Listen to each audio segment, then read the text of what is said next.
Bonjour et bienvenue dans la menuiserie d'Alexandre. Aujourd'hui, on va mettre une planche de bois aux dimensions, bien aplanie, et on va utiliser seulement des outils manuels.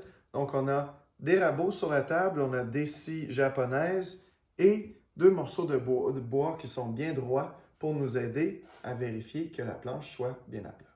Ma première étape va être de refendre mes planches pour avoir la largeur de panneau que je désirais avoir.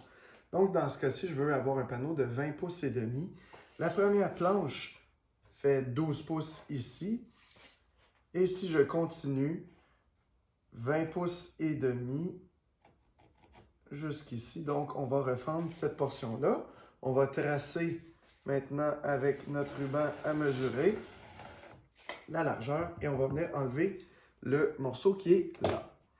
Pour refendre la planche, je vais utiliser mon établi, évidemment. Je vais venir coincer la planche pour pouvoir la refendre.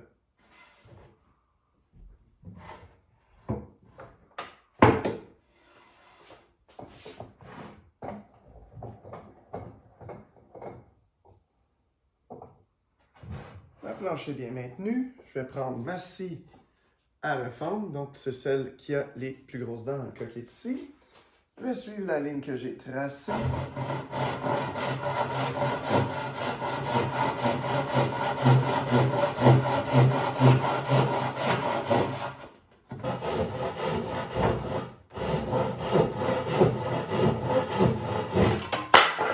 Et voilà.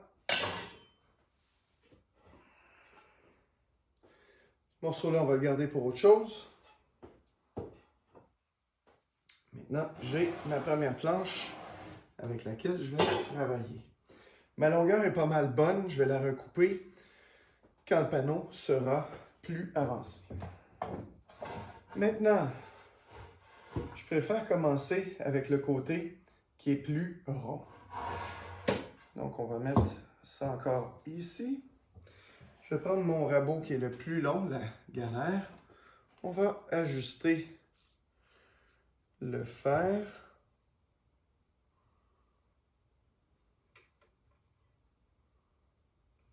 Voilà. Et on va commencer à redresser. Vu que j'ai une bosse comme ça ici, j'aime bien commencer par le dessus, enlever la bosse.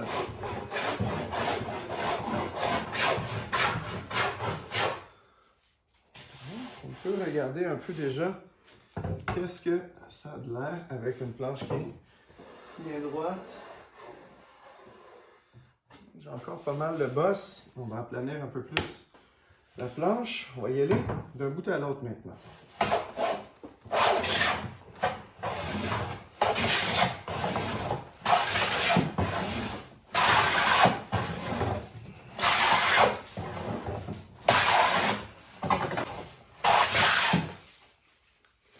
On va regarder où on en est. Pourquoi j'ai deux planches? Les deux planches ici, je vais venir les déposer. Et je vais regarder avec mon œil pour voir si elles sont parfaitement alignées. Si ma planche est tordue, une des deux va venir exagérer le mouvement parce qu'elle est plus longue que la planche que j'ai ici. Et puis, ça va me permettre de voir si c'est droit. Donc déjà, je peux voir que j'ai une bosse. Pas encore le temps, je pense. Regardez ici, on va se donner des indications. Donc, la partie ici, encore plus haute. Encore ici. Puis là, c'est moins pire. On va commencer par enlever ça. On peut prendre le gros rabot.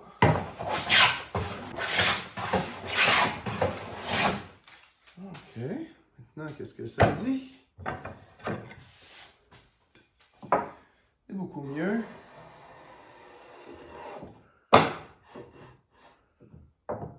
J'ai une bosse là.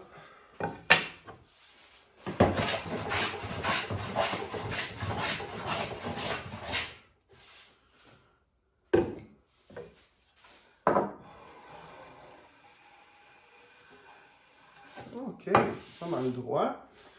On va regarder maintenant si c'est droit tout le long.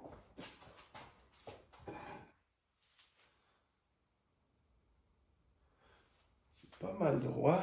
Il reste un petit peu de correction à faire, mais on va commencer par raboter d'un bout à l'autre. On va voir qu'est-ce que ça fait. Je vais diminuer de grandeur de rabot. Je couvre toute ma planche.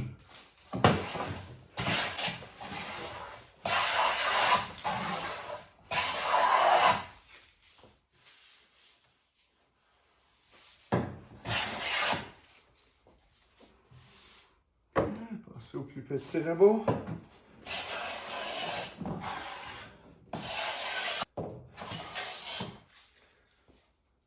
Et on va regarder ce que ça dit.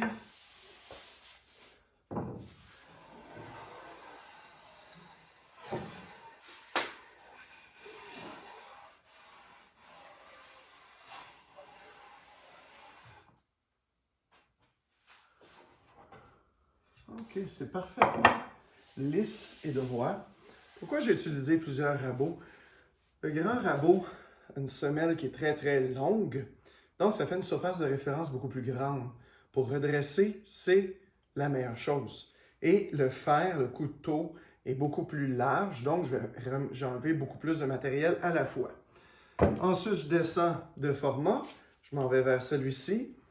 Je vais avoir une surface, je vais aller enlever les coups du rabot qui sont ici parce qu'on les voit bien. Les dents, pas les dents, mais les traces de la lame. Je vais commencer à les enlever et avoir une surface qui est plus lisse. Et je vais venir en dernier avec le rabot d'établi, le plus petit. Pas redresser, à ce moment-ci, seulement mettre la surface belle et lisse.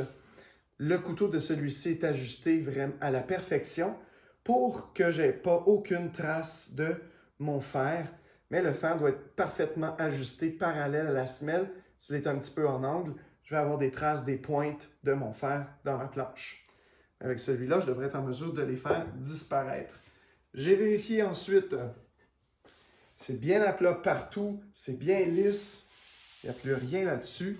On va être prêt à commencer l'autre côté.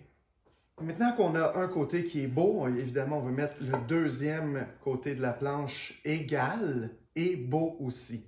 Pour réussir à être égal, il va falloir tracer l'épaisseur qu'on veut avoir sur le champ tout le tour de la planche et s'y référer pour descendre jusqu'à cette épaisseur. Donc, dans le cas présent, j'ai un panneau de bois brut de pin qui est encore à 1 pouce, 1,16, 1 pouce, 1,8 en épaisseur. C'est un panneau de dos pour mon armoire. J'ai moins besoin de précision, mais je veux quand même avoir 2 planches parce que ça prend 2 planches pour faire le panneau qui vont être égales. Donc, je vais y aller pour une épaisseur d'1 pouce. Pourquoi? Ben, simplement parce que ce sera moins de travail pour moi au lieu de descendre plus bas parce que le panneau de dos, c'est plus ou moins important, c'est pour fermer le meuble, l'esthétisme est moins présent. Donc, je vais me tracer avec mon doigt et mon crayon comme ça, une marque d'1 pouce tout le long de ma planche. Vérifie bien que je suis à 1 pouce, oui. Je fais tout le tour de ma planche. Comme ça ici. De l'autre côté. Marquer tout ça. Je peux déjà voir que c'est pas égal, mais c'est normal. Le bois est brut encore du moulin à scie sur ce côté-là.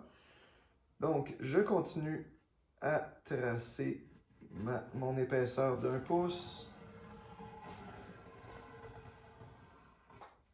Et voilà.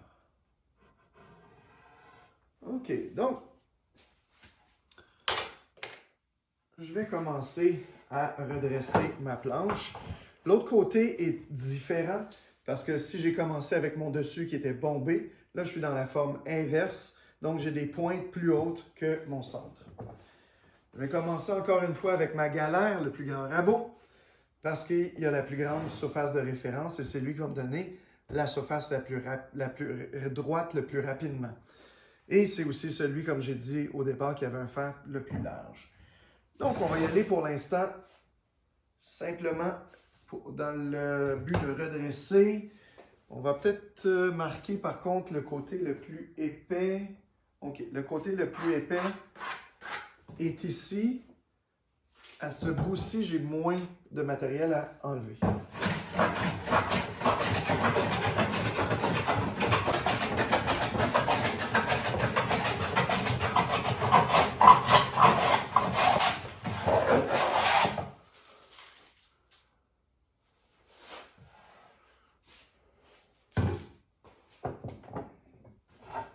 Vous pouvez voir que quand je suis en train de redresser, comme ici, je suis encore en train d'enlever sur les pointes et je dois aller chercher ma ligne d'épaisseur ici, tout le tour. On peut bien voir que la planche ici est comme ça. Et c'est pour ça que le rabot le plus grand permet de redresser parce que lui, il vient porter sur les côtés les plus loin et il enlève toujours seulement ce qui dépasse, contrairement à un plus petit rabot qui, lui, suivrait la forme. Donc, je vais redresser avec celui-là. Je continue.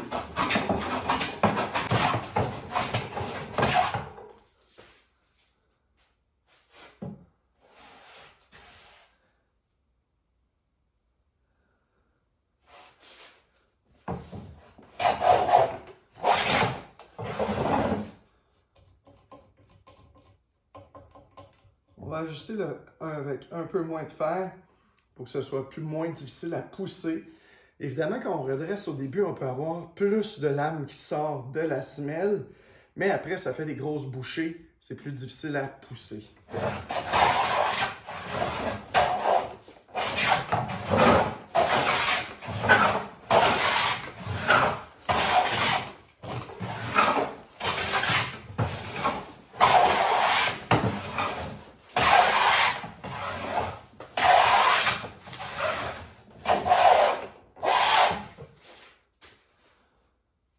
On va en enlever encore un peu.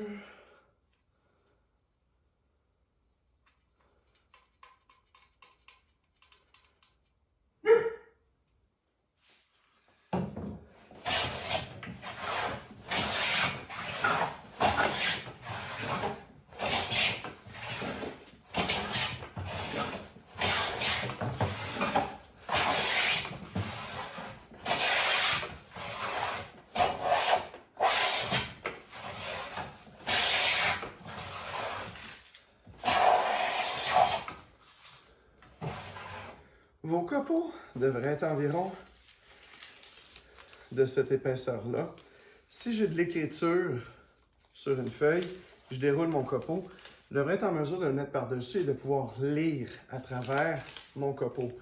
Donc, il fait peut-être, je vous dirais, un 64e de pouce d'épaisseur, peut-être un peu moins.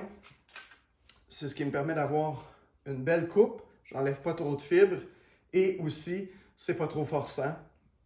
Donc, un équilibre un peu de tout ça. On s'approche de notre épaisseur finale. On l'a déjà sur l'autre côté. On est presque là. Ouais. Je vais juste en enlever un peu plus ici.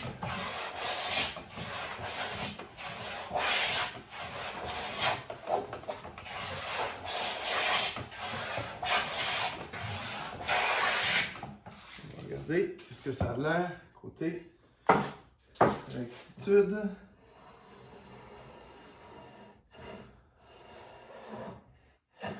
C'est pas mal du tout. Je pense qu'on peut passer à la demi-galère.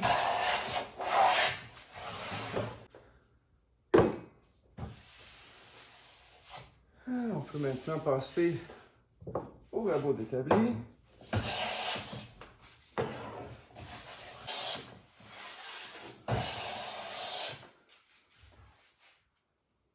Et voilà. On va regarder quand même pour vérifier.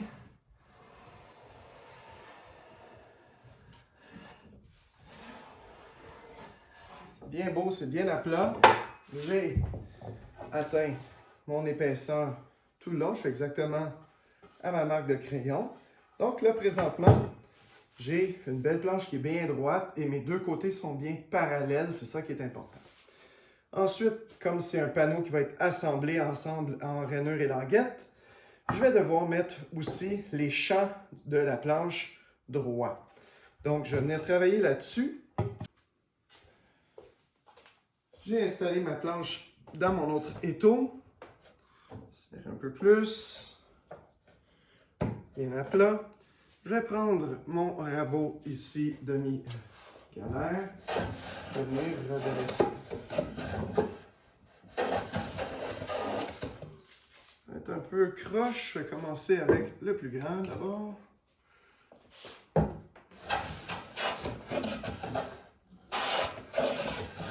Donc, je vais passer le rabot et je dois toucher toute la surface pour qu'elle soit droite. Donc, ici, je ne touche pas encore. Ça veut dire que je vais continuer à descendre.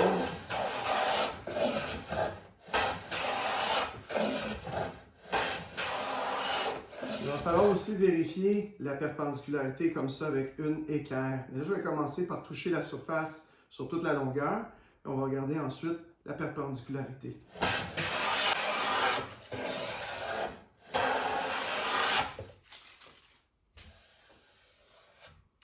Maintenant que je touche toute la surface, on va vérifier avec une équerre.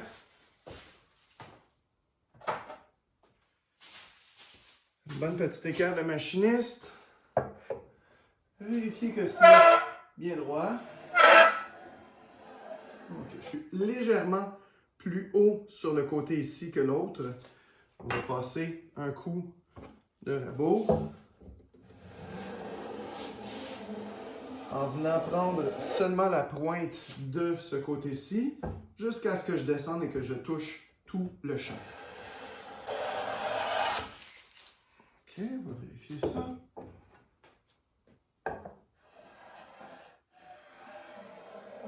OK, au centre, c'est pas encore à mon goût.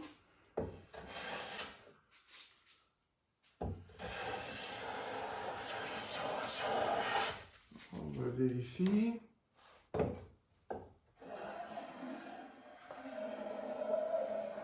C'est pas mal bon. On va garder ça comme ça. Maintenant, j'ai un champ qui est bien. On va faire le deuxième.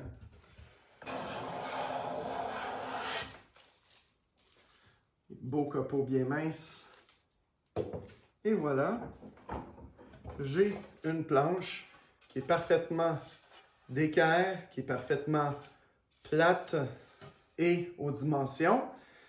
Maintenant, il ne me reste que la longueur à couper, mais je vais faire la deuxième planche avant et je vais les couper exactement de la même longueur toutes les deux.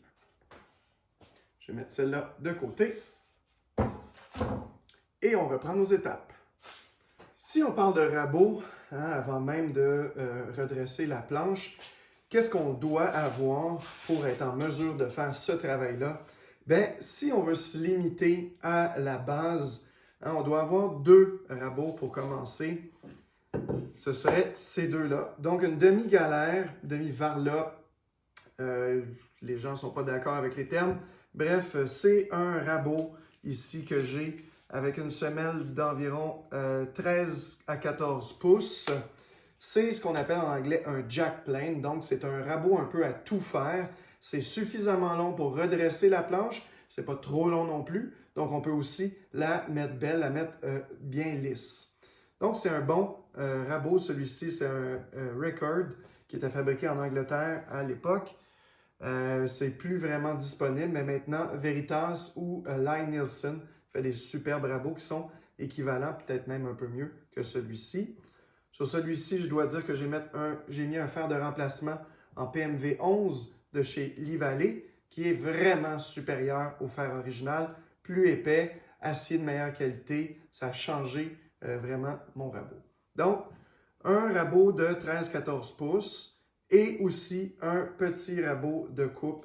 Dans le cas ici, c'est un Stanley. C'est quelque chose vraiment de base. C'est un rabot qui coûte environ 80 $ chez Lee-Vallée ou autre.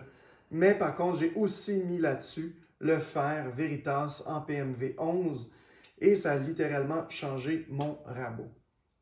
Donc ça, ça a été mes 2 premiers achats. Pour complémenter ensuite les 2 autres, c'est super de les avoir. Ça accélère énormément le travail.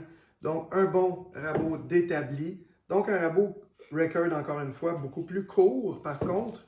Un rabot qui mesure 9 pouces environ de longueur, 9 à 10 pouces maximum. Donc, c'est un excellent rabot. En anglais, on l'appelle le smoothing plane. C'est un rabot d'établi. C'est pour faire la surface bien lisse, faire disparaître les traces de la lame, tout ça. Ensuite, ce que j'ai ici, c'est une galère. Donc, c'est pas mal le plus long de tous les rabots. Dans ce cas-ci, c'est un vieux Stanley Bailey. C'est un rabot qui fait 22 à 24 pouces de longueur de semelle. C'est vraiment fait pour redresser. Et dans celui-là aussi, j'ai changé le couteau pour un Veritas en PMV11. Ça a vraiment upgradé l'outil. C'est vraiment fantastique maintenant à utiliser. Tous ces rabots-là sont fantastiques, mais ce qui va faire vraiment aussi la différence, ça va être le travail un peu préalable qu'on doit faire sur l'outil avant même de l'utiliser. Avant même d'utiliser l'outil, on va venir sur des pierres à l'eau ou sur un granit avec un papier, vraiment lisser la semelle pour qu'elle soit complètement lisse et plate comme un verre. Pourquoi? Parce que quand le couteau, le fer, est bien ajusté, il doit être parfaitement parallèle à la semelle de l'outil. Et si je n'ai pas une semelle qui est extrêmement lisse, je ne serai jamais capable d'avoir un ajustement parfait. Aussi, si je veux avoir des beaux copeaux d'une épaisseur parfaite, bien, je dois pouvoir regarder mon fer et la table de l'outil et pouvoir ajuster à peine un 64e ou un 128e de pouce le fer de la table qui soit en saillie. Pour réussir à faire ça, ça va me prendre une semelle bien lisse et droite. Chacun de mes rabots sont des rabots qui sont moyenne gamme, mais avec le travail que j'ai mis sur chacun pour lisser les semelles et le fait d'avoir changé les fers, ça fait un monde de différence.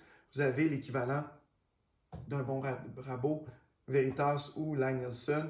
Sachez qu'il y a aussi Bridge City qui en fait des rabots extraordinaires.